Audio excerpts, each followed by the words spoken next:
संत रामपाल जी महाराज एक ऐसे महान संत जिन्होंने अपनी सतभक्ति, तत्व ज्ञान, करुणा और सेवा के बल पर समाज में नई मिसाल कायम की है। संत रामपाल जी महाराज की अगुवाई में उनके सभी सतलोक आश्रमों से समाज कल्याण के अद्भुत कार्यों ने समाज को सुनहरे भविष्य की एक नई उम्मीद दिखाई है। संत रामपाल जी महाराज से नाम दीक्षा लेने के बाद लाखों लोगों की लाइलाज बीमारियां जैसे कैंसर, एड्स आदि ठीक हुई। संत जी के ज्ञान से प्रेरित होकर उनके अनुयायियों ने लाखों यूनिट रक्तदान किया। संत जी ने लाखों बहन बेटियों का दहेज मुक्त विवाह करवाया।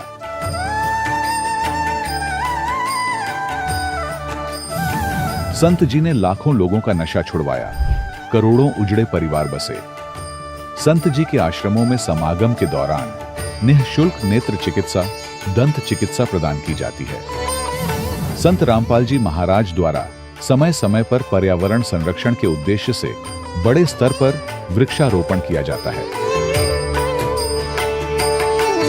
संत जी ने जरूरतमंदों को तत्काल राहत पहुंचाने के लिए एम्बुलेंस सेवा शुरू की। संत जी अपने अनुयायियों को देहदान के लिए प्रेरित करते हैं, जिससे मानवता की सेवा और चिकित्सा क्षेत्र में सुधार हो सके। संत रामपाल जी महाराज के सभी आश्रमों में हर रोज निःशुल्क भंडारा आयोजित किया जाता है, जहां हर वर्ग, हर जाति और हर धर्म के लोग एक साथ बैठकर भोजन करते हैं।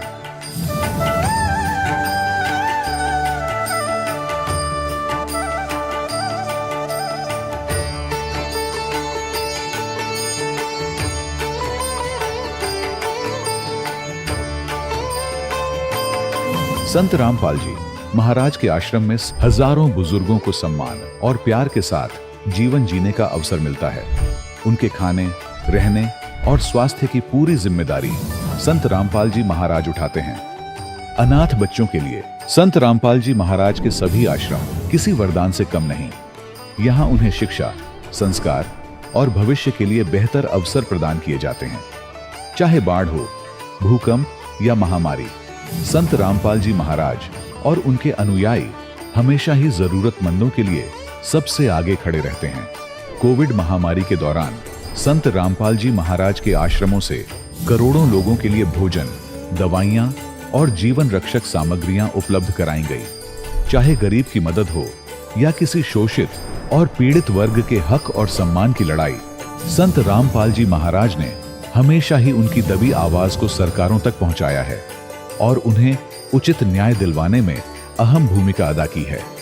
समाज में आध्यात्मिक और सामाजिक मूल्यों के प्रति जागरूकता लाने में संत रामपाल जी महाराज हर कदम पर मानवता के सच्चे सेवक साबित हुए हैं।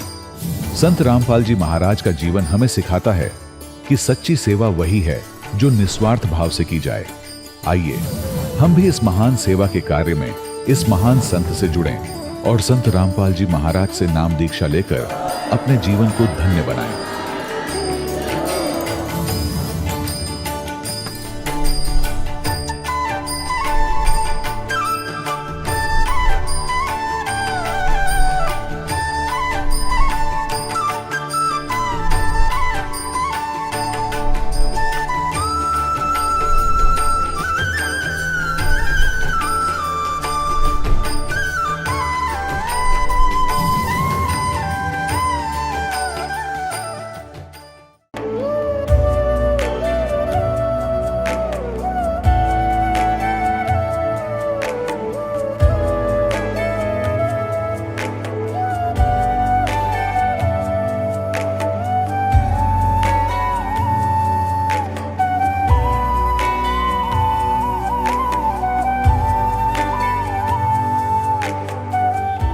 पवित्र श्रीमद् भागवत गीता, पवित्र चारों वेद, पवित्र कुरान शरीफ, पवित्र बाइबल, पवित्र गुरु ग्रंथ साहिब, पवित्र कबीर साहिब की वाणी में छुपे हुए गूढ़ रहस्य अर्थात तत्व को जानने के लिए कृपया अवश्य सुनिए जगत गुरु तत्वदर्शी संत रामपाल जी महाराज के मंगल प्रवचन।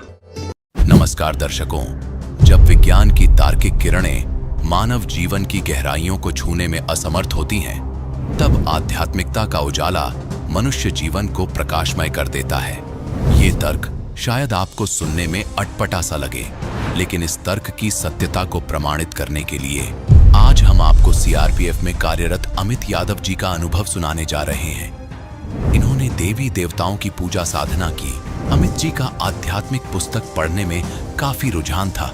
तभी इन्हें मिली एक ऐसी आध्यात्मिक पुस्तक जिसने इनके जीवन को नई दिशा प्रदान की। तत्वदर्शी संत रामपाल जी महाराज जी द्वारा लिखित ज्ञान गंगा पुस्तक में वर्णित सत्य भक्ति करने से इनके साथ अद्भुत चमत्कार हुआ। इनके बेटे को अचानक शुगर अटैक आया और 500 प्लस शुगर लेवल पहुंच गया। डॉक्टर्स ने कहा कि इनका पैंक्रियास डेड हो चुका है, अब इनका बचना मुश्किल है। इसी कठिनाई के बीच इन्होंने प्रार्थना की अपने गुरुदेव संत रामपाल जी महाराज जी को, और उनकी कृपा ऐसी हुई कि उनका बच्चा आज पूर्णतः ठीक है। अब आप स्वयं सुने अमित यादव जी का साक्षात्कार, सच्ची भक्ति का अद्भुत चमत्कार। नमस्कार जी। नमस्कार सर। सर क्या नाम है आपका? सर मेरा नाम अमित यादव है। अमित जी आप कहाँ से आए हैं? सर मेरा गांव सियाना है, जिला महेंद्रगढ़। अमित जी संत रामपाल जी महाराज से नाम दीक्षा आपने कब ली? सर 20 फरवरी 2014 को संत रामपाल जी महाराज ने दया करी थी नाम दीक्षा की। अमित जी आप क्या करते हैं? सर मैं सीआरपीएफ में हूं और फिलहाल संत रामपाल जी महाराज की दया से एनएसजी मानेसर के अंदर में कार्यरत हूं। सर संत रामपाल जी महाराज से नाम दीक्षा लेने से पहले क्या आप कोई भक्ति साधनाएं भी करते थे? बिल्कुल जी, मैं शंकर भगवान का बहुत ही ज़्यादा उपासना करता था और बचपन से ही मैं सोमवार के व्रत करता था और कावड़ भी मैं 3 बार कावड़ भी लेके आया हूँ। उसके बाद में मेरे को ऐसी इच्छा हुई कि कोई गुरु बनाना चाहिए, तो शंकर भगवान की साधना करते करते मैं गुरमीत राम रहीम को अपना गुरु बनाया। उनकी 3-4 साल तक उनके भी मैं शरण के अंदर में रहा हूँ जी। तो फिर आप संत रामपाल जी महाराज की शरण में कैसे आए? मैं आध्यात्मिक किताबें पढ़ने का बहुत शौकीन रखता था, तो मैंने अपनी सिस्टर को फ़ोन करके बताया तेरे पास में काफ़ी आध्यात्मिक किताबें हैं, तू मेरे को सारी किताबें दे दे। उसने मेरे को सारी किताबें दे दी। उसी में इत्तेफाक से एक किताब ज्ञान गंगा की आ गई। वो किसी को नहीं पता था, उन्हें सिस्टर को पता था इसमें ज्ञान गंगा की किताब है, किसी को नहीं पता। संत रामपाल जी महाराज की दया से उस किताब को पढ़ना शुरू किया, तो वो उस किताब को जैसे पढ़ना शुरू किया तो मैंने हाथ जोड़ लिए। मैं सोचा भाई ये जो है ना हिंदू धर्म के कोई विनाशक हैं और ये किताब मेरे बस से बाहर है। इतना ही कह कर मैंने हाथ जोड़ के और उस किताब को रख दिया। वो किताब मैं नहीं ली। उस समय मेरी पोस्टिंग जो थी वो छत्तीसगढ़ के सुकमा ज़िले के अंदर में थी। सुकमा ज़िले के अंदर हमारी 2 पोस्ट थी, गोरखा और भेजी, जिसके अंदर में भेजी 20 किलोमीटर पड़ता है, पैदल जाना पड़ता है, और 10 किलोमीटर के अंदर में गोरखा होता है। तो वहाँ पर खाना भी उस टाइम पे क्या था, हेलीकॉप्टर से आता था, बाकी पैदल ही जाते थे सारे के सारे। मैं एक ऑपरेटर ट्रेड से हूँ। जैसे ही मैं संत रामपाल जी महाराज की, अभी पता लग रहा था उस समय कितनी मालिक की दया थी, तो परमात्मा की दया से जैसे ही मैं अपना कंधे पे बैग है मेरा और अपने सिग्नल सेंटर के अंदर में मैं घुसते ही क्या देखता हूँ कि एक नई ज्ञान गंगा की पुस्तक टेबल पे रखी हुई है। मेरे से बैग नहीं उतरा, मैं अचंभित हो गया, किताब मेरे क्यों पीछे पड़ी हुई है। अब इत्तेफाक से उस किताब को दोबारा पढ़ना शुरू किया। मैं बोला चलो क्या देखता हूँ इस किताब के अंदर में क्या है, जहाँ पर खाना भी जो है हेलीकॉप्टर से आ रहा है और उस जगह के अंदर में परमात्मा ने ऐसी दया कर रखी, ज्ञान गंगा की पुस्तक उधर पहुँचा रखी। अब उसको पढ़ना शुरू किया तो उसके अंदर में गुरमीत राम रहीम की कटती नहीं थी, सच्चा अब पता चल रहा है कि सच्चाई थी, लेकिन उसके अंदर में लिख रखा था कि भाई ये सारे के सारे नकली हैं। इस नीत से इतना गंदा काम होया। अभी सोचता हूँ कि कैसे संत रामपाल जी महाराज ने शरण में लिया अपनी में। मैं उस किताब को फेंक दिया। मैं इसलिए फेंक दिया कि मैं हर चीज़ सहन कर सकता हूँ, लेकिन अपने गुरु की कटती सहन नहीं कर सकता। जबकि उसके अंदर में कटती नहीं थी, उसके अंदर में गुरमीत राम रहीम के बारे में जो लिख रखा था वो सच लिख रखा था। उसके बाद वो किताब हटा दी। मैंने उस किताब को नहीं पढ़ा, लेकिन अंदर एक खलबली मच चुकी थी कि इस किताब में जो लिख रखा है वो बिल्कुल एकदम सत्य है, कोई भी इसके अंदर में असत्य नहीं है। असत्य नाम की कोई चीज़ नहीं इस किताब के अंदर। हालांकि फिर भी मैं मतलब कितना था कि गुरु के प्रति जो एक नकली बना रखा था उसके प्रति इतनी आस्था थी कि मैं उसको छोड़ना नहीं चाहता था। अपने घर छुट्टी आया, छुट्टी आने के बाद में वापस फिर चला गया। इत्तेफाक से क्या हुआ कि एक बहुत बड़े ऑपरेशन के अंदर में हम गए थे, वापस आ गए वहाँ से निकलने के बाद में। अब वहाँ आने के बाद मैं बीमार पड़ गया। बीमार पड़ने के बाद में हॉस्पिटल में गया तो देखता हूँ कि वो एक किताब जो है ज्ञान गंगा फिर मेरे बैग के अंदर में।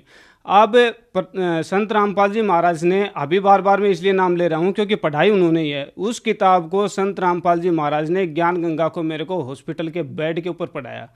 वहाँ से हाथ जोड़े थे कि अभी उठा लो मेरे को इधर से, और मेरे को पता लग गया मैं हॉस्पिटल में क्यों आया हूँ। अब जो है सीधा आपकी शरण में आऊँगा। यहाँ पर मैंने अपने घर पे फ़ोन किया, मैं बोला भाई मैं तो गुरु बदलूँगा।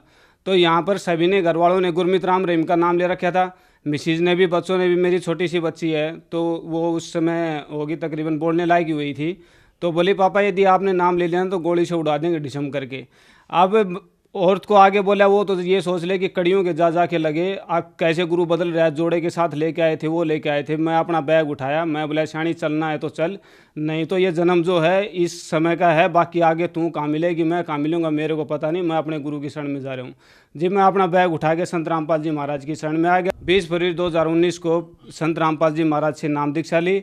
उसके बाद में बच्चों ने भी और मिसिज ने भी नाम संत रामपाल जी महाराज से नाम दीक्षा ग्रहण करी जी।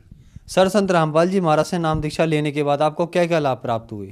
सर, लाभ तो यदि कदम कदम पे मालिक लाभ दे रहे हैं, लेकिन यदि मेरी ज़िंदगी का यदि सबसे बड़ा लाभ यदि आप सुनना चाहोगे तो मेरे बच्चे को अभी जीवन दान दिया है, और उसका पूरा रिकॉर्ड लेके आया हूँ, फाइलों का पूरा चिट्ठा रखा हुआ है।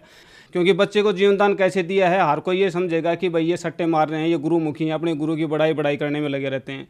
तो मैं थोड़ा सा पीछे जाऊँगा कि एक बार मेरी श्रीनगर के अंदर में पोस्टिंग थी, बच्चे का डेट ऑफ बर्थ है 20/4/2007 की। तो बच्चे की जैसे जन्म है उसके बाद में मैं एक दोस्त से बोला भाई इसकी जन्म पत्री निकलवा के लिया। तो उस टाइम पे बात हुई थी तकरीबन 500 के, तो 2008-9 में 500 रुपये की काफ़ी वैल्यू थी, ऐसी बात नहीं है। तो उससे बात करी तो उसने मेरी जन्म पत्री बच्चे की निकाल के नहीं दी। अब मेरी पोस्टिंग हुई फिर बनारस में आके भाई का भी लड़का हो चुका था, और दोनों का मैंने नाम दिया और 200 रुपये दिए उसको, भाई ये ले जा तूँ और दोनों बच्चों की जन्म पत्री लेके आ जाना, एक्स्ट्रा यदि ब्राह्मण मांगेगा तो मैं उसको एक्स्ट्रा भी दे दूंगा। अब उसने क्या काम किया, 200 रुपये मेरे को लौटा दिए, भाई के लड़के के बारे में बता दिया भाई इसकी ये बात है, लेकिन इसके मेरे वाले लड़के के बारे में कुछ नहीं बताया, और बोले भाई तेरे 200 रुपये वापस ले ले। मैं इस चीज़ को कोई समझ नहीं पाया। उसके बाद पुणे में भी इसकी जन्मपत्री मेरे को निकाल के नहीं दी। फिर मैं घर आके चर्चा किया, यार पता नहीं क्या है इस लड़के की जो है कोई जन्मपत्री निकाल के नहीं दे रहा है। अब इसको एकदम शुगर अटैक आया, और जिस शुगर अटैक इतना भयंकर आया कि इसकी शुगर 500 क्रॉस कर चुकी थी, और इसको तुरंत NSG हॉस्पिटल के अंदर में दाखिल करवाया 19 तारीख को। 20 तारीख को इसको वेंकटेश हॉस्पिटल में रेफर किया, उसने इसको एडमिट करने से मना कर दिया। वेंकटेश वाले ने बताया 99% तो बच्चा बच नहीं सकता है, 1% बच्चा बचेगा, उसके अंदर में या तो इसका पैनक्रियाज जाएगा या इसका दिमाग जाएगा। उसके बाद में उसको बोला आप जल्दी से जल्दी किसी नज़दीकी जो इस रोग की स्पेशल मशीन लगी हुई है उसके अंदर में आप पहुंच जाओ, नहीं तो खतरा हद से ज़्यादा है। अब हम वेंकटेश से इसको रेफ़र करवा के मेदांता हॉस्पिटल में लेके आए। मेदांता के अंदर में भी उन्होंने देखते ही बच्चे के पैर को उठाया, पैर गिर गया, हाथ उठाया, हाथ गिर गया, आंखें इसकी बिल्कुल सफ़ेद हो चुकी थी। वो ये बोले कि 48 घंटे तक हम इसको ICU में रखेंगे और उससे पहले हम आपको कोई रिपोर्ट नहीं दे सकते हैं। संत रामपाल जी महाराज से प्रार्थना करी और 12 घंटे के अंदर में बच्चा बोलने लग गया संत रामपाल जी महाराज की दया से। और उसकी रिपोर्ट मैं आपको रिपोर्ट दिखाऊंगा। ये है 19 तारीख का, 19 तारीख के अंदर में ये NSG हॉस्पिटल का है जिसमें एडमिट करवाया था। ये इमरजेंसी के अंदर में मेदांता हॉस्पिटल के अंदर में जिसके अंदर में एडमिट किया, और 25 तारीख को इसको डिस्चार्ज कर दिया। और डॉक्टर ने बताया कि इसका पैनक्रियाज डेड हो चुका है, लाइफ टाइम इसको इंसुलिन लेना पड़ेगा। और दिन में ये 5-5 इंसुलिन लेते थे, उसकी भी रिपोर्ट आपको दिखाऊंगा। 2 तारीख को इसकी इंसुलिन आधी होगी, मतलब कि जो 48 यूनिट इंसुलिन लेता था उसकी जगह पे इसकी 24 यूनिट इंसुलिन हो गई थी मात्र 7 दिन के अंदर में, संत रामपाल जी महाराज की दया से। उसके बाद में इसको कल जैसे हम दिखा के लाए 17 तारीख को, 17/8/2019 को हम दिखा के लाए। डॉक्टर की बाकायदा स्टेटमेंट है, प्रेजेंटली विद हेल्ड इंसुलिन, हालांकि डॉक्टर ने लिखा है फ्यू डेज, लेकिन संत रामपाल जी महाराज की दया से इसका लाइफ टाइम इंसुलिन बंद हो गया, संत रामपाल जी महाराज की दया से। और ये इसकी फिटनेस सर्टिफिकेट, इस बच्चे को एक नई जिंदगी दी है संत रामपाल जी महाराज ने।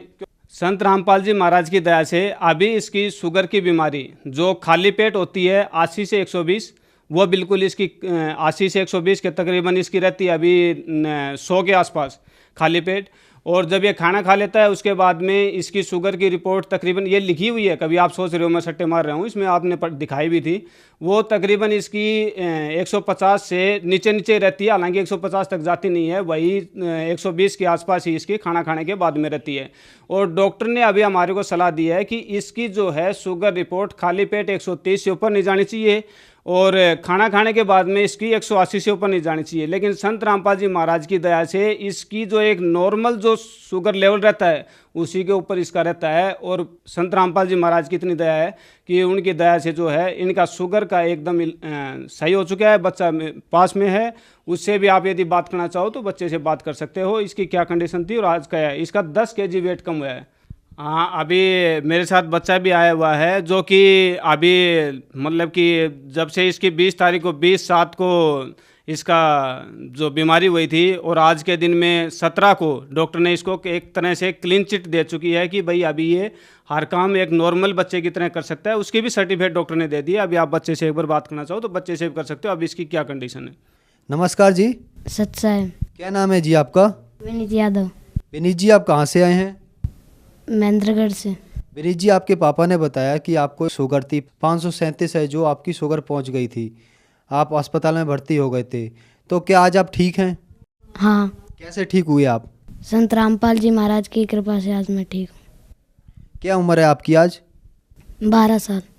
अभी इस चीज़ से क्लियर क्या होता है कि जो शुरुआत के अंदर में इसकी जन्मपत्री बना के नहीं दे रहे थे वो चीज़ अभी क्लियर हुई कि इसकी उम्र एक्चुअल 12 साल 3 महीना थी। एक्यूरेट 20 तारीख की इसकी डेट ऑफ बर्थ है और 20 तारीख को इस लड़के ने जो है आईसीयू के अंदर में एडमिट हो चुका था। लेकिन संत रामपाल जी महाराज की दया से इसको उसी 20 तारीख को एक दूसरा जन्म दिया गया है जो कि आपके सामने अभी है। यदि हम संत रामपाल जी महाराज के शरण में नहीं होते तो आज इस बच्चे से हाथ धो देते। और जी, यदि आप ये तो एक बड़ा लाभ संत रामपाल जी महाराज की दया से आपको बताया है। संत रामपाल जी महाराज की दया से ही मैं जयपुर से और सीधा पोस्टिंग गया एनएसजी मानेसर में, जो कि मालिक से एक संत रामपाल जी महाराज से अरदास करी थी। हक परमात्मा एक 5 साल यदि बच्चों के साथ मिल जाएं तो काफ़ी अच्छा रहेगा। संत रामपाल जी महाराज ने वही चीज़ करी, दिल के अंदर में सोचा था और आज एनएसजी मानेसर के अंदर में सही 5 साल मेरे को डेपुटेशन मिली है। एक तो ये, और उसके बाद में एक बार क्या हुआ, मेरी सर्विस के दौरान ही कुछ अधिकारी के से आपस में बहस हो चुकी थी। हालांकि गलत नहीं था, लेकिन वो ज़बरदस्ती एक दबाव बनाना चाह रहा था और एक तनाशा समझ लो या कैसे भी जैसा उचित लगे। तो हालांकि मैं अपनी एक सच्चाई की बात को रखा था लेकिन उन्होंने माना नहीं, और जो अपनी सच बात को रखा उन्होंने अपनी बेइज्जती महसूस करी। उसके अंदर में बेइज्जती करके उसने उससे बड़े अधिकारी को बता दिया। उस बड़े अधिकारी ने जो एक हमारा कमांडर था उसको बताया कि इसको या तो सज़ा दे दे या मैं तेरे को सज़ा दूंगा। और वो संत रामपाल जी महाराज की वजह से मेरा बाल भी बाका नहीं हुआ और एक बिल्कुल ठीक ठाक रहा। वहाँ तक वो पहुँचा ही नहीं कि मेरे को सज़ा दे दे। घर के अंदर में एक प्रेम भावना हुई, जो एक लड़ाई झगड़े के अंदर में समय व्यतीत होता था उसको कन्वर्ट करके एक प्रेम की भावना आई। घर वाले कोई चीज़ को मानने के लिए तैयार नहीं थे। आज हालांकि जो पिताजी थे, मम्मी थी, वो गाली देते थे, गाली के साथ में बोलते थे। आज उन्होंने जैसे ही बच्चे के साथ में घटना हुई, उससे पहले हालांकि वो नाम लेके गए थे, लेकिन बच्चे के साथ घटना हुई तो वो मंदिर की तरफ भाग लिए। वो सोचे भाई हमने तो मंदिर छोड़ दिया तो इसलिए हमारे साथ में ये घटना हुई है। बाद में जब उनको पूरी डिटेल बताई तो फिर उसने बोल दिया भाई अब मालिक का मैं तो सीधा नाम नहीं ले सकता, उनकी लैंग्वेज में बोल रहा हूँ। बोला भाई रामपाल भगवान है, इसमें कोई डाउट नहीं है। जो गाली देते थे उनके मुंह से ये संत रामपाल जी महाराज ने कहला दिया। सर, संत रामपाल जी महाराज से नाम दीक्षा लेने के बाद आपको बहुत सारे लाभ प्राप्त हुए। आपने बताया कि आपके बच्चों को 537 शुगर थी और उसको दिन में 5 बार इंसुलिन लगती थी। एक बहुत बड़ी बात है 12 साल के बच्चों को शुगर होना। तो सर, ये ऐसा कैसे संभव हो रहा है कि जहाँ मेडिकल साइंस फेल हो रहा है और वहाँ संत रामपाल जी महाराज उन बच्चों को, उन लोगों को ठीक कर रहे हैं? संत रामपाल जी महाराज शास्त्रों के अंदर से भक्ति बताते हैं और ये बताते हैं कि यदि आप सही नियमों से भक्ति करोगे और सच्चा सतगुरु हो और सच्चा नाम आपके पास में हो तो आपकी उम्र भी वो परमात्मा संत रामपाल जी महाराज अपने कोटे से बढ़ा के दे देते हैं। इसके अंदर में जैसे चित्रगुप्त के कागज़ फाड़े, मतलब कि इस लड़के के कागज़ जो थे संत रामपाल जी महाराज ने फाड़ के और उनकी उम्र जो है अपने खुद कोटे से बढ़ाई है। सांस खुद संत रामपाल जी महाराज ने इनको दिए हैं। हाथ जोड़ के दास से एक निवेदन है, संत रामपाल जी महाराज के ज्ञान को भी सुनिए और उसके बाद में फैसला कीजिए। यदि आप जो फैसला करोगे वो आपका मान्य होगा, नहीं कि आप एक तरफा बात सुन के उस चीज़ के ऊपर में आप जाएंगे, वो आपका सही नहीं है। और जैसे ही आप किताबें पढ़ते हैं, सत्संग सुनते हैं और उसके बाद में यदि आपकी इच्छा होती है तो संत रामपाल जी महाराज की शरण ग्रहण करिए। संत रामपाल जी महाराज के सत्संग आते हैं, इसके अंदर में नीचे एक पीली पट्टी चली हुई मिलेगी आपको। उस पीली पट्टी के ऊपर में आपको नंबर मिलेंगे, फ़ोन नंबर। आप उस फ़ोन नंबर पे कांटेक्ट कीजिए। वो आपको जहां आप जितने नज़दीक होगे उतने नज़दीक संत रामपाल जी महाराज ने दया कर रखी है, सेंटर खोल रखे हैं। उस नामदान के अंदर का वो आपको एड्रेस बताएगा, आप उधर जाइए। आप उस ज्ञान को पहले खुद समझिए, समझने के बाद में नामदान के अंदर पर नाम लेके आइए। धन्यवाद सर। सत साहेब। अब जगत गुरु तत्वदर्शी संत रामपाल जी महाराज जी के सत्संग के माध्यम से उस अद्वितीय आध्यात्मिक ज्ञान के बारे में जानते हैं, जिसके माध्यम से आप भी प्राप्त कर सकते हैं ऐसे आध्यात्मिक, मानसिक और भौतिक सुख जो अभी तक आपने सिर्फ मीराबाई, ध्रुव, प्रहलाद जैसे कुछ ही भक्तों की जीवन कथा में सुने होंगे। अब सुनिए तत्वदर्शी संत के संग शास्त्र अनुकूल भक्ति सत्संग, ऐसा अद्वितीय आध्यात्मिक ज्ञान जिसका है सर्वधर्मों के पवित्र शास्त्रों में प्रमाण। मीराबाई ने कहा था, सत्संग में जाना मेरा ना छूटेरी, सत्संग में जाना मेरा ना छूटेरी, हारी चाहे जड़ के मरो सन सारे, सत्संग में जाना मेरा ना छूटेरी। यानी हम अपने उद्देश्य पर इतने दृढ़ होंगे तब हम परमेश्वर के निकट पहुंचाएंगे। गरीबदास साहिब जी कहते हैं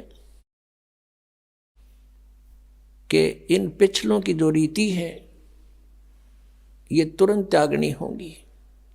हमारे लिए सबसे बड़ी बाधक ये है, तो उनको हमें त्याग कर ही परमात्मा प्राप्ति होगी। तो पुण्यात्माओं, परमेश्वर का पाना बहुत आसान है। काल ने हमें इतना उलझा दिया, जैसे भी किसी के संतान नहीं है उसको ये कहा करते थे कि इसकी तो सुबह दर्शन भी ना होने चाहिए। नो कहा करते जिसका संतान नहीं है कि ले बता सुबह सुबह यूं लाग गया नपूता माथे के। और वो भी महसूस करते थे कि अब ये सोच रहा होगा, ये करते हैं अभी भी ऐसा ही है। ये पुण्यात्माओं, यहाँ काल की सारी उल्टी रीति है। अब जब हम तत्व ज्ञान से परिचित होंगे तो परमात्मा के विधान अनुसार हमने चलना पड़ेगा। लोकलाज की परवाह नहीं करनी होती। कबीर साहब कहते हैं, मात पिता सुख स्त्री आलस बंधु कान, और संत मिलन को जब चले ये अटकाव आण, इनका अटकाया अटके नहीं, और संत मिलन को जा कह कबीर सो संत है आवागमन नसा।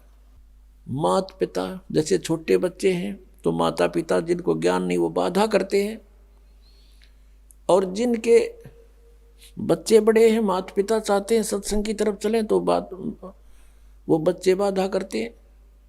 किसी की पत्नी बाधा करती है, किसी का पति बाधा करता है, कहीं बंधु कान यानी लोक लाज। तो परमात्मा कहते हैं कि इनका अटकाया अटके नहीं, इनका रोका रुके नहीं, और संत मिलन को जा कह कबीर सो संत है फिर आवागमन नशा। तो पुण्यात्माओं, सत्संग माने से ज्ञान होता है जैसे जिसके संतान नहीं है। परमात्मा के विधान अनुसार वो सबसे उत्तम पुरुष है यदि उसको भक्ति मिल गई तो। नाम नहीं मिला तो फिर कोई दिक्कत को नहीं होते संतान है या ना है। ये नहीं है कि जिनके कहना ये नहीं है कि जिनके संतान है वो निकम्मे हैं, नहीं। जैसा दृष्टिकोण समाज का था उसके विपरीत है परमात्मा का विधान। हम यहाँ पर एक दूसरे के साथ संस्कार वश जुड़े हैं, और जब भी जिसका संस्कार पूरा हो जाएगा तुरंत यहाँ से चला जाएगा, चाहे उसका कितना ही जरूरी आवश्यक कार्य शेष हो। आपको खूब पता इस बात का। तो ऐसे किसी के पुत्र युवा मर जाते हैं। एक व्यक्ति ने अपना पुत्र पढ़ाया, खूब शिक्षा ग्रहण कराई उसको, और इंजीनियरिंग की डिग्री कर ली, और उसको पोस्ट भी प्राप्त होगी, नौकरी भी प्राप्त होगी। विवाह का समय रख दिया, विवाह से 3 दिन पहले एक्सीडेंट में मृत्यु होगी। अब इकलौता पुत्र था, अब क्या कहें, अब रो रहे हैं टक्कर मार के बेचारे। तो पुण्यात्माओं, ये सोचना पड़ेगा कि जिसका जितना समय, जिसका संयोग संस्कार जिसके साथ है उतना ही रह सकोगे, उससे ज्यादा नहीं। उससे ज्यादा यानी फिर हम ये आगे बताएंगे कि इस परमेश्वर कबीर जी की शरण में आने के बाद और पूरा ही परिवार मालिक के चरणों में लग जा, उसका तो कहना है कि नहीं तो जो लगेगा उसको राहत अवश्य मिलेगी। तो ये इस तरह की दुर्घटनाएं नहीं होंगी यदि नियम ठीक रखेंगे। जब लग हंसा हमरी आना और काल लगे नहीं तेरा बाणा। जब तक, हे परमात्मा कहते हैं, हे जीवात्मा, जब तक तू हमारी मर्यादा में है तब तक काल का दाव नहीं लगेगा, काल का तीर नहीं लगेगा। परमात्मा की मर्यादा ये नियम है कि 100 वर्ष तक सतगुरु पूजा, एक दिन आन उपासी, वो अपराधी आत्मा फिर पड़े काल की फांसी। परमात्मा बता रहे हैं कि 100 वर्ष ये साधना कर रहे हो, हमने जो बता रखी है, और एक दिन आन उपासी, एक दिन आन उपासना कर ली, अन्य जो पूजाएं कर दी, तो कहते वो अपराधी आत्मा पड़े काल की फांसी। तो ये मर्यादाएं खंड नहीं होनी चाहिए। हमारे नाम को बहुत दृढ़ता से हमने नियमों का पालन करते हुए आगे बढ़ाना है। फिर देखना खेल मालिक के, तो जो निसंतान हैं उनका आगे कोई लेन देन नहीं है, उनका आपस में संस्कार किसी से शेष नहीं है। संत मत के अनुसार वो बहुत उत्तम आत्माएं हैं, यदि उनको ये मार्ग मिल जावत है। अन्यथा तो फिर परमात्मा कहते हैं वो तो जो सत साधना नहीं कर रहे, वो तो चाहे संतान है या ना है, दोनों एक जैसे।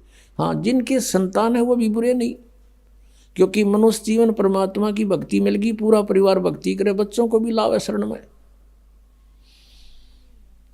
फिर उनके जो संस्कार हैं वो बहुत आसानी से हल्के होकर निमट जाएंगे, और ये अननेसेसरी चोट नहीं लागने दे भगवान। आयु बढ़ा देगा ये परमात्मा, ये समर्थ शक्ति है। और कोई परमात्मा जिनको हम भगवान मानते थे वो हमारी आयु एक्सटेंड नहीं कर सकते। जैसे हम भगवान विष्णु को समर्थ मानते थे, उन्हीं के अवतार श्री राम और श्री कृष्ण थे। जैसे भक्त प्रसन्न करते हैं, कई बार प्रसन्न करते हैं कि जैसे श्री कृष्ण जी ने मोरध्वज राजा के पुत्र ताम्रध्वज को आरे से चिराकर जीवित कर दिया था, तो वो समर्थ शक्ति मान लिए। इसी एक एग्जाम्पल था। परमात्मा कबीर जी ने कहा, धर्मदास जी ने ये प्रश्न किया था, तो परमेश्वर ने कहा कबीर देव जी ने धर्मदास जी से कि श्री कृष्ण जी ने अपना सगा भांजा क्यों नहीं जीवित किया अभिमन्यु, जब वो पहले दिन महाभारत के युद्ध में मारा गया था। उसका सगा भांजा था, सुभद्रा का पुत्र था, श्री कृष्ण जीवित नहीं कर सका, जिसकी आवश्यकता थी जीवित करने की। और वहाँ जा पंगा लिया, मोरध्वज का बेटा कटवा के जीवित कर दिया। धर्मदास एकदम स्तब्ध हो गया कि भगवान सच्ची बात है। उनका तो कुलनाश हो रहा था और वहाँ भगवान उसको जीवित नहीं कर सके। तो प्रश्न किया, क्या कारण है प्रभु? तब परमेश्वर ने बताया कि ताम्रध्वज की आयु शेष थी और इतनी सिद्धि इनमें है कि उसको आप पे कटवार, आप पे जीवित कर दिया। लेकिन अभिमन्यु की आयु शेष नहीं थी, श्री कृष्ण कुछ नहीं कर सके और ना कर सकते। तब धर्मदास ने कहा कि भगवान सचमुच वहां तो अति आवश्यकता थी उसके जीवित करने की। सूरवीर योद्धा था और साथ में जरूर थी, युद्ध हो रहा था, पांडवों का कुल नाश हो रहा था। तो इस प्रकार परमात्मा हमें याद दिलाते हैं कि तुम कौन राम का जपते जापम, ताते कटे ना ये तीनों तापम। अब प्रसंग चल रहा है कि जैसे हम इस परमेश्वर की शरण में आएंगे तो ये हमारी आयु भी बढ़ाएगा। ये समर्थ शक्ति है, परमेश्वर है, ये पूर्ण परमात्मा है। अब वेद गवाही देते हैं कि भगवान उम्र बढ़ा देता है, लेकिन वो है कौन परमात्मा? वो पूर्ण ब्रह्म है, कबीर देव है। आपको थोड़ा सा यहां दिखाते हैं कि समर्थ शक्ति देखो, बगैर सुनी सुनाई बातें तो हमने बहुत सुन रखी है, दंत कथाएं सुन रखी है। जब तक आप आंखों नहीं देख लोगे प्रमाणों को, आपको विश्वास नहीं हो सकता। क्योंकि हमने वेदों की आड़ में जो भी वक्ता होते थे, पुराणों का, वेदों का और गीता जी का रेफरेंस देकर सत्संग किया करते थे। और हम ये सोचा करते थे कि संस्कृत के विद्वान हैं, संस्कृत साथ बोल रहे हैं, इन्होंने सदग्रंथों को सही जाना होगा। और ये कहा करते थे कि जो प्रारब्ध है वो तो भोगना ही पड़ेगा, जिसकी आयु जहां समाप्त होगी वो तो होगी ही होगी, इसका कोई विकल्प नहीं। और परमात्मा की महिमा गुणों में लिखा है कि परमात्मा हमारी आयु बढ़ा सकता है, हमारे जीवन में आने वाले संकटों का नाश कर सकता है। वो कर कैसे सकता है? जो उसकी साधना सत्य हो, शास्त्र अनुकूल हो, तब उनको सब राहत मिलती है। परमात्मा हमारी आयु भी बढ़ा सकते हैं, आपको वेदों में दिखाते हैं। क्योंकि शिक्षा का हमें एक लाभ है तो यही है कि हम सदग्रंथों को स्वयं समझ सकते हैं। और जब तक हम नहीं समझेंगे, कोई भी हमें बढ़ा दे, कुछ भी कह दे, हम उससे की मान लेंगे। जिस कारण से आज तक हम यह भटक रहे हैं और इन नकली संतों के पीछे लटक रहे हैं। ये देखिएगा, ये है ऋग्वेद, आपको दिखाते हैं ये कहाँ से प्रकाशित है। सर्वदेशिक आर्य प्रतिनिधि सभा, महर्षि दयानंद भवन, रामलीला मैदान, नई दिल्ली से। उनके फोन और फैक्स नंबर ये है। ये मुद्रक है prince offset printers, 1510 Padauti house, Daryaganj, New Delhi से। ऋग्वेद मंडल नंबर 10, सूक्त 161 161 और मंत्र नंबर 2 में, यदि रोगी नष्ट जीवन शक्ति वाला हो, यानी जिसका जीवन नष्ट होने वाला हो गया है, यदि अथवा सीमा से परे चला गया है, यदि मृत्यु के समीप पहुंच गया ही है, तो भी उस रोगी को, ये देखिए ना, दयानंद के भक्ता ने मैं वैद लिख दिया यहाँ पर। क्योंकि दयानंद ये मानता था भगवान कुछ नहीं कर सकता, ना रोग काट सकता, ना उम्र बढ़ा सकता, इसलिए यहां लिख दिया मैं वैद। कष्टप्रद रोग के पंजे से छुड़वा लाता हूं और 100 शरद ऋतुओं तक जीने, यानी 100 वर्ष तक के लिए इसको बलयुक्त करता हूं। अब यहाँ जो इन्होंने जानबूझ कर बकवाद करी, इस मूल पाठ में इसमें वेद का जिक्र नहीं, क्योंकि वेद कोई मेडिसिन की बुक नहीं है, ये भगवान की जानकारी महिमा है इसके अंदर। अब यहाँ तो ये न लिख दिया, फिर परमात्मा कहते हैं चोर चोरावे तूंबड़ी, वो गाड्डे पानी में, वो गाड्डे हुआ ऊपर आओ ना, सच्चाई छानी ना है। लेकिन कहीं ना कहीं परमात्मा ने इनकी आंखें बंद कर ही दी।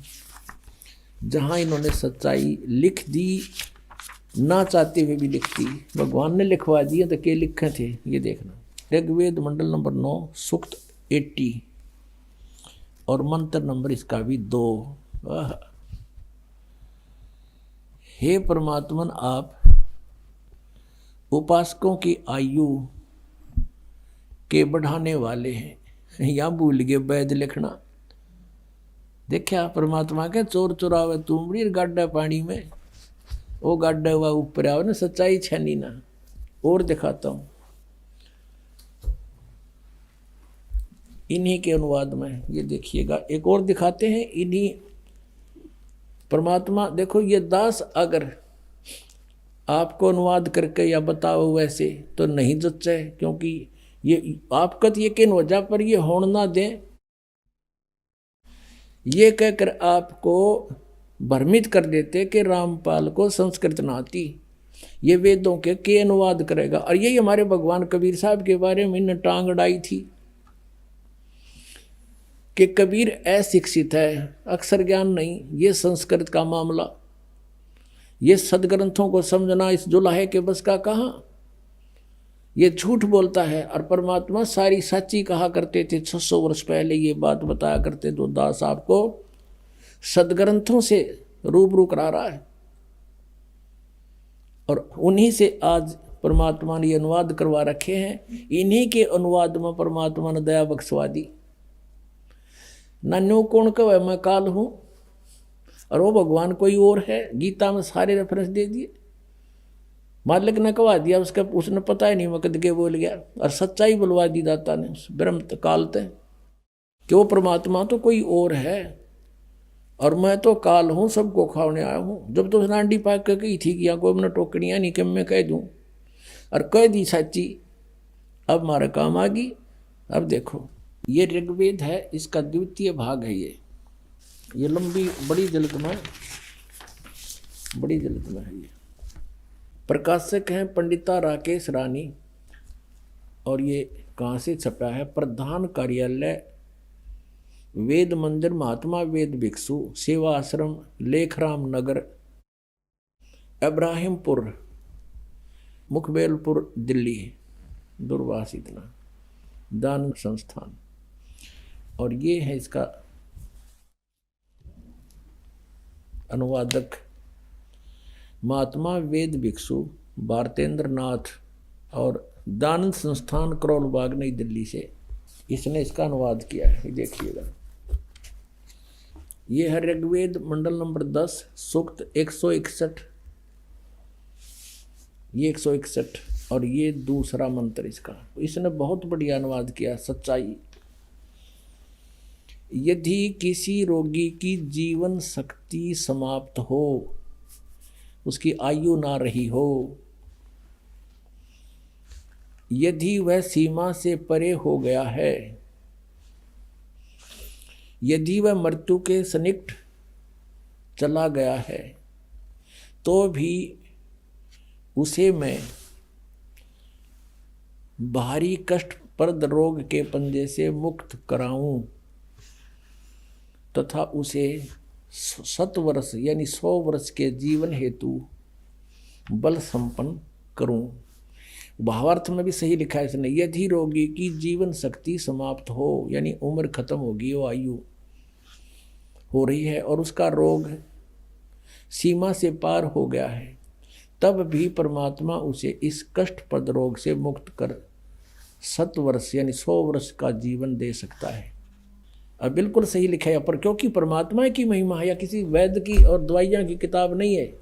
ये देखिएगा ऋग्वेद मंडल नंबर 9 सूक्त, ये 80 का है, यहाँ 82 गलत लिख रखा है इन्हें, क्योंकि ये यहाँ से शुरू हुआ है 80 से, और आगे 82 अलग होता है। ये यहाँ से है, ये 79वां सूक्त समाप्त हो गया, ये 80वां चल पड़ा, और इसका ये 2 मंत्र यहाँ है, यहाँ आगे 82 शुरू हो जाता है, इसलिए 81 यहाँ लिख दिया उन्होंने, 81 भी पूरा हो गया।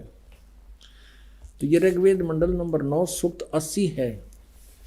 ये 81 यहाँ 81 वहाँ है, ये 80वां सूक्त यहाँ समाप्त होता है। यहाँ देख, ये इसके दूसरे मंत्र में ऋग्वेद मंडल नंबर 9 सूक्त 80 समझो 80। हे परमात्मन, आप उपासकों की आयु के बढ़ाने वाले हैं, जो कि तुम। बिल्कुल सही किया इसने। अपने आत्माओं, हमने उस परमात्मा की शरण ग्रहण करनी है जिसके गुण वेद गावें। परमेश्वर स्वयं कहते हैं, वेद मेरा भेद है, मैं ना वेदन के माही। और जौन वेद से मैं मिलूं, ये वेद जानते ना ही। इन चारों वेदों के अंदर कबीर परमेश्वर कहते हैं, मेरा ही गुणगान है। अपने द्वारा रची हुई सृष्टि को परमात्मा ही स्वयं आकर बताते हैं। वो क्या बताते हैं कि आप यहां कैसे आकर फंस गए इस काल के जाल में। जब तक हमें ये बात गहराई से नहीं समझ में आवेगी कि हम कैसे काल के जाल में फंसे, एक पल का भरोसा नहीं, ना जाने कब और के बिजली गिर जाए इस गंदे लोक में। हम एक प्रजा हैं, यहाँ के राजाओं की दुर्गति, अचानक मृत्यु देखकर हमें ये विश्वास हो जाना चाहिए कि ये लोग ठीक नहीं। लेकिन हमारे ऊपर इतना प्रेशर है इस काल भगवान का, हम सोचने की ट्राई भी करते हैं तो हमें इतना टाइम नहीं। और जब ये मृत्यु हो जाती है, टाइम में टाइम कुत्ता बन के सैर सपाटे कर, कदे इधर घूम रहा, कदे इधर खकाठा रहा, सारा दिन चैन नहीं। एक भक्त अपने मित्र से कहा करता कि आज सत्संग में चलेंगे। पहले दोनों मित्र थे, जब ये ज्ञान समझ में आने के उपरांत वो अपने मित्र से कहता है कि आओ सत्संग में चलेंगे। वो कहता भाई फुर्सत नहीं, टाइम नहीं मेरे पास। और मित्र का फर्ज बनता है कि वो रह रहकर उसको बताता है कि ये बाद में पछताएगा। रह रहकर वो जाता है, समझाने की चेष्टा करता है। आखिर में निष्कर्ष यही निकलता है, वो कह देता है मुझे फुर्सत नहीं, टाइम नहीं। बहुत बार कहा, उसने यही उत्तर दिया। एक दिन उसकी मृत्यु होगी, अनुपदेशी मित्र की। अब उसको ले जा रहे थे उठा के उसका अंतिम संस्कार करने के लिए। अब वो उपदेशी मित्र भी उसके साथ साथ चल रहा था और कह रहे थे राम नाम सत्य है, सत्य बोलो गत है। और वो कह रहा था आज भाई ने फुर्सत है। वो तो ये पूरा डायलॉग बोल रहे, जब वो एक बार कह दे आज भाई को फुर्सत है,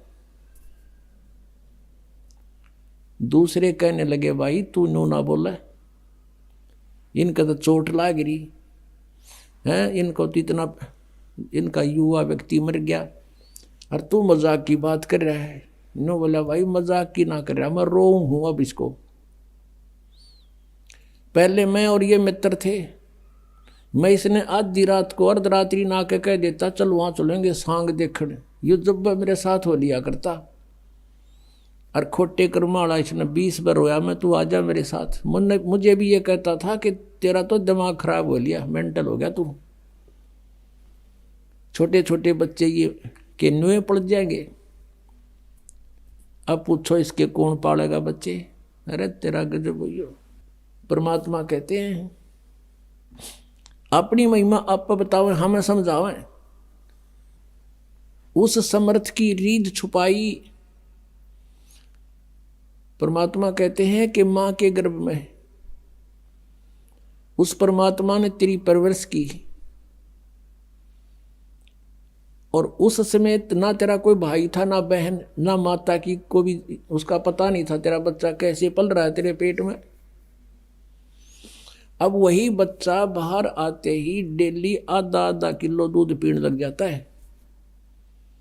और वहां कौन पहुंचा रहा था उसके लिए? तो कुछ भी सिस्टम किया, परमात्मा का जुगाड़ था सारा। और बाहर भी वही उसका संरक्षक है। अपने बच्चों को परमात्मा से जोड़ देना चाहिए, हमारा परम कर्तव्य है। जब ये बात समझ में आ जाती है, और जो बच्चे युवा हैं, माता पिता वृद्ध हो लिए, वो कुछ पुराने रंग में रंगे हुए हैं, तो कोशिश करें उनको समझाने की। जोर जबरदस्ती नहीं करे, रह रह कर ज्ञान सुनावे, प्यार से समझावे। और अपने परिवार को, रिश्तेदार को जहां तक भी आप जा सकते हो, समझा सकते हो, आपका परम कर्तव्य है। परमात्मा की भक्ति छोड़ के यदि कोई और कार्य संसार में प्राणी, मनुष्य जीवन प्राप्त प्राणी कर रहा है, भक्ति नहीं कर रहा है, तो वह गलती कर रहा है। परमेश्वर की वाणी में लिखा है कि अगम निगम को देख ले और बुद्धि विवेक विचार, उदय अस्त का राज मिले तो वे नाम बेगार। बेगार किसे कहते हैं? पहले समय में, आज से लगभग 40 वर्ष पहले, ये पुलिस वाले, इनके थानों में जो है ना व्हीकल नहीं हुआ करते, ये न्यू किसी ने पकड़ दिया करते। कोई टेम्पू वाले ने, कोई जीप वाला मिल गया, फिर उसने सारे दिन रेल बनाए रखते उसकी। ऐसे एक टेम्पू वाला पकड़ दिया और उसको सुबह ले गए 6 बजे और शाम रात ने छोड़ा 12 बजे। सारा दिन उसको, उससे अपने जो काम बस गए थे, कि रेड लगानी थी, कोई पकड़ना था, वो सब जगह ले गए उसने। और तेल भी उससे डाला अपने पैसों से, और अपना ही खर्चा पूरा किया सारा दिन। और एक पल पंजा टेक्या नहीं उसके टेम्पू का, उधर चलो उधर चलो वहां चलो। अगले दिन वो अपने उस स्टैंड पाया जहां वो सवारी ढोया करता। उन्होंने पूछा, भाई कल नहीं आया, क्या बात होगी? वो कह रहा था, मैं बेगार में फंस गया कल, बेगार में फंस गया कल। सुबह ले गए थे 6 बजे पुलिस वाले, रात ने छोड़ा 12 बजे, और 200 रुपये अपने पल्ले तला दिए। उस समय 200 रुपये तो आज के 20,000 थे न, सोच ले। तो वह बेगार थी, सारा दिन तो उसका पहिया नहीं टिक्या किता है, यानी मेहनत तो इतनी करी और खर्चा करते होया, इसको बेगार कहा करते हैं। आज कोई राजा बना है, कोई मंत्री, मुख्यमंत्री, प्रधानमंत्री, चाहे पृथ्वी का भी शासक क्यों ना हो, यदि वो भक्ति नहीं करता, वो बेगार कर रहा है, अपने पुण्यों का नाश कर रहा है, 1 मिनट की फुर्सत नहीं। परमात्मा कहते हैं, 3 लोक का राज जीव को जय कोई दे, लाख बधाई के करे जय नहीं नाम तेने।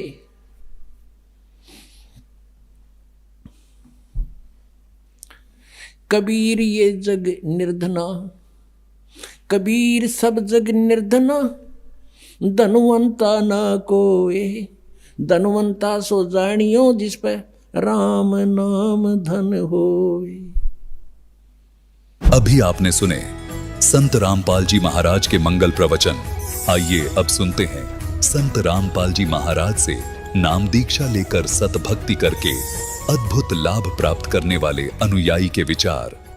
दर्शकों, मनुष्य जीवनधारी प्राणी के लिए उसका परिवार ही उसकी सबसे बड़ी पूंजी होता है, और यदि परिवार में ही दुख दारिद्र्य प्रवेश कर जाए तो व्यक्ति को जीवन नर्क समान नजर आने लगता है। श्री गंगानगर जिले के रहने वाले खुसाराम जी के जीवन में भी एक ऐसी ही स्थिति आ गई जब उनका परिवार दुख कष्टों से घिर गया था। खुसाराम जी बीपी, चर्म रोग, पथरी की समस्या से पीड़ित थे। उनकी पत्नी को लाइलाज बीमारी टीबी के साथ साथ प्रेत बाधा भी हो गई थी। बहन को भी प्रेत बाधा थी और पिताजी मानसिक रोगी थे। स्वयं खुसाराम जी भी नशे की लत में फंसे थे। घर में जिन पितरों की पूजा होती थी, वही पितर इन्हें प्रकट होकर कहते थे कि तुम्हारा ऐसा नुकसान होगा, वैसी ही हानि अगले दिन हो जाती थी। सर्व देवी देवताओं की पूजा करके जब ये थक गए तो उनकी एक ही पुकार थी कि कोई धरती पर पूर्ण संत या पूर्ण परमात्मा है तो मुझे घर से लेकर जाए। उनकी इसी पुकार को सुना जगत गुरु तत्वदर्शी संत रामपाल जी महाराज जी ने, जो इनके सपने में आए और इन्हें बरवाला आश्रम चलने के लिए कहा। संत रामपाल जी महाराज जी के कहने पर खुस्सा राम जी ने नाम दीक्षा ली और उस दिन के बाद ही इनके जीवन में और घर परिवार में जो सुख हुए उनको सुनकर आप भी दंग रह जाएंगे। अब सुनिए खुस्सा राम जी के मुख से उनका ये अनोखा अनुभव। सर नमस्कार। नमस्कार सर। क्या नाम है जी आपका? खुस्सा राम साहब। कहाँ से आए जी आप? गांव 22 से अनूपगढ़, जिला श्री गंगानगर, राजस्थान। गाँव। संत रामपाल जी महाराज जी से नाम दीक्षा कब ली जी? 29 नवंबर 2013 को। संत रामपाल जी महाराज जी से नाम दीक्षा लेने से पहले आप क्या भक्ति साधना करते थे? पहले सर हम ये जो बजरंगबली की, माता जी की, रामदेव जी का और भैरू जी के बकरे वगैरह वहाँ चढ़ाते थे राजासर में। उसके अलावा जो जांडी वगैरह पूजते हैं वो भी पूजा करते थे। और हमारे एक चाचा जी और के घर में एक पितर की जगह बना रखी थी, पितर साधना भी करते थे। पीरों के भी साधना, वो बीच में साधना वो भी करते थे।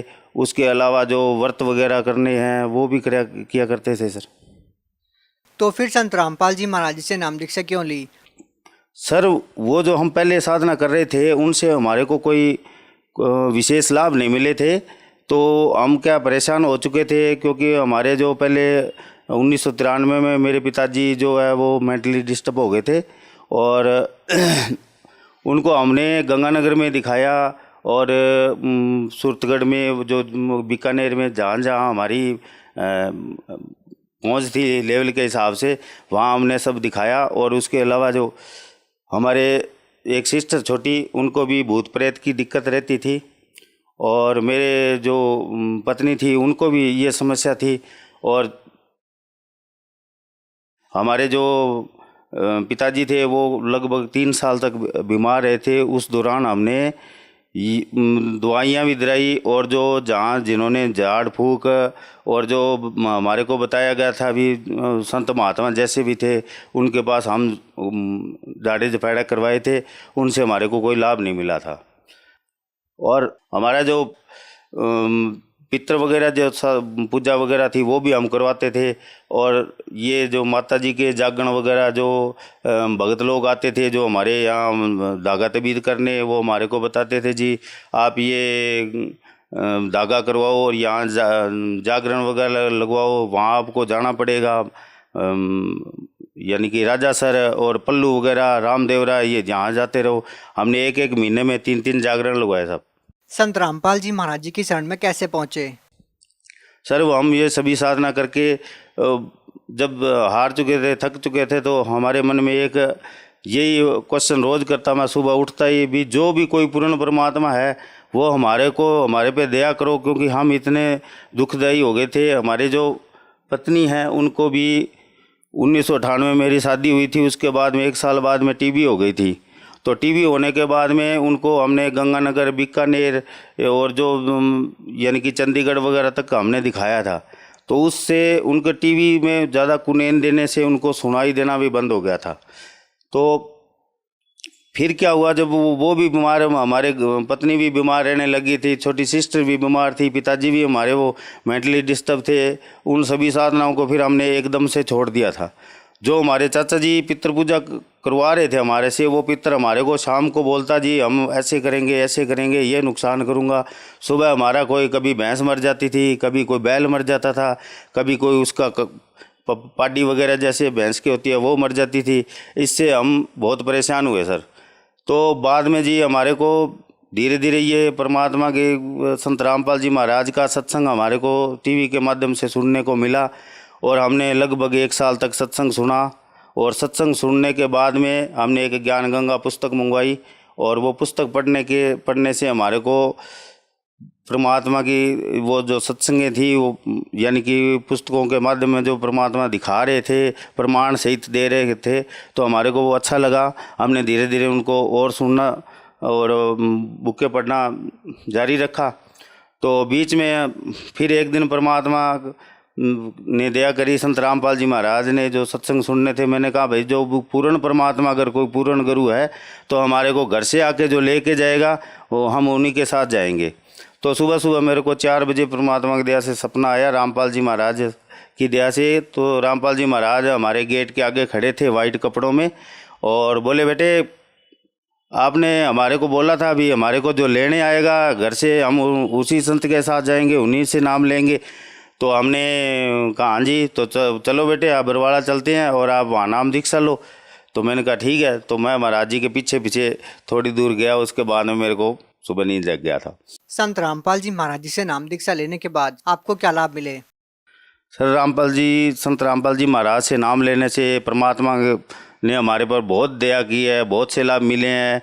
मेरे को हर चौथे 5वें महीने में पथरी होती थी, वो परमात्मा की दया से नाम लेने से पहले हर 6 महीने दवाई, 5वें महीने दवाई लेनी पड़ती थी और नाम लेने के बाद में पथरी निकली ज़रूर थी, उसके बाद में बनी नहीं। और एक मेरे को थोड़ी बीपी की प्रॉब्लम थी, वो भी परमात्मा की संत रामपाल जी महाराज की दया से वो भी बीपी भी सेट रहने लग गया था। और एक हमारे जो चर्म रोग की प्रॉब्लम थी, रात शाम को ऐसे बड़े बड़े यहाँ धप्पड़ से हो जाते थे मुंह पे और सर में, पैरों पे, पेट पे, वो भी परमात्मा की दया से नाम लेने से कोई 15 दिन मैंने बाद में दवाई ली थी, उसके बाद में दवाई लेना बंद कर दिया। और उसके अलावा भी परमात्मा ने हमारे को इतनी दया बख्श रखी है कि घर में अभी कोई पैसे की और कोई किसी प्रकार की दिक्कत नहीं है। जो पहले हमारे भूत प्रेत थे, जो पितर थे, जो हमारे को तंग करते थे, वो भी अब पता नहीं कहाँ चले गए। हमने तो उनको दोबारा, हमारे को कभी उन्होंने कष्ट नहीं दिया। और जी एक बार हमारी वो गुड़िया कॉलेज गर्ल स्कूल में पढ़ने ऑटो पे जाती थी, तो रास्ते में क्या है वो हमारे प्रेम नगर गांव, एक वो शहर के नज़दीक ही एक है गांव, वहाँ पे क्या ऑटो पलट गया था। तो हमारे को नाम लिए लगभग 1 महीना हुआ था। तो हमने क्या घर पे मेरे को किसी ने फ़ोन किया भी ऐसे के आपकी गुड़िया कहाँ है? मैंने कहा वो तो कॉलेज स्कूल गई। तो कहा यार वो उसका ऑटो पलट गया क्या? मैंने कहा कोई बात नहीं, हम संत रामपाल जी महाराज की शरण में है, कोई बात नहीं, जो पलट गया तो देखा जाएगा। तो बाद में क्या हुआ, जब मैंने खाना खुना खा के 1 घंटे बाद में फ़ोन किया तो पता चला कि जिस तरफ हमारी वो गुड़िया बैठी थी ऑटो उसी तरफ पलटा था। और बाकी लड़कियों को किसी को बीकानेर, किसी को गंगानगर, किसी को कहीं रेफ़र कर दिया। हमारी गुड़िया के मामूली सी यहाँ पे थोड़ी सी खरोंच आई थी और उसके कभी दिक्कत नहीं थी कोई। और वो सबसे पहले ऑटो में वो निकल के बाहर खड़ी थी, कांप जरूर रही थी और उसको कहीं कहीं चोट नहीं आई। कोई नशा करते थे आप? हाँ जी, नशे सारे एक भी नहीं छोड़ा। सिगरेट, भांग, तम्बाकू, जर्दा, गुटखा वगैरह सब खाते थे। वो सब हमारे किराने की दुकान भी है घर पे, हमने वो भी सब बाहर फेंक दिया। ना हम नशा बेचते हैं और ना ही हम खाते हैं, ना ही हमारे कोई बच्चे वगैरह, सब परमात्मा की दया से मालिक संत रामपाल जी महाराज की शरण में सभी जुड़ चुके हैं अभी। हाँ जी, अब हमारे जो पत्नी थी उनको जो लाभ मिले थे, वो पहले उनको जो सुनाई नहीं देता था, रात को हमारे को ध्यान रखना पड़ता था, क्योंकि उनको जो थोड़ा सा एक जोर का जो खड़का हो जाता था या आवाज़ आती थी, उससे वो रात को पूरी रात सोती नहीं थी।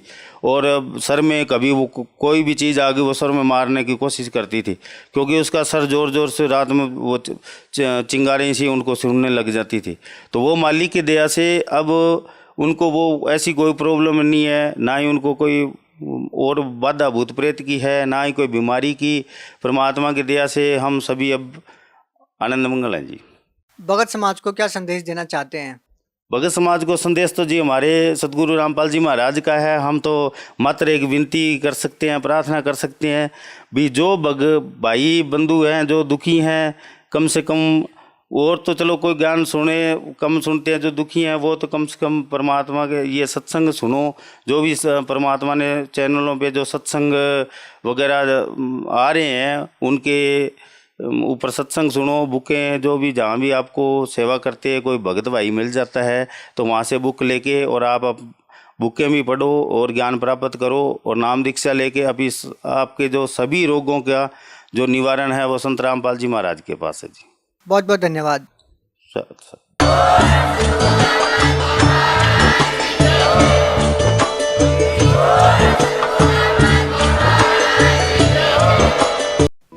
आप सुन रहे थे जगत गुरु तत्वदर्शी संत रामपाल जी महाराज के मंगल प्रवचन। अधिक जानकारी के लिए संपर्क करें।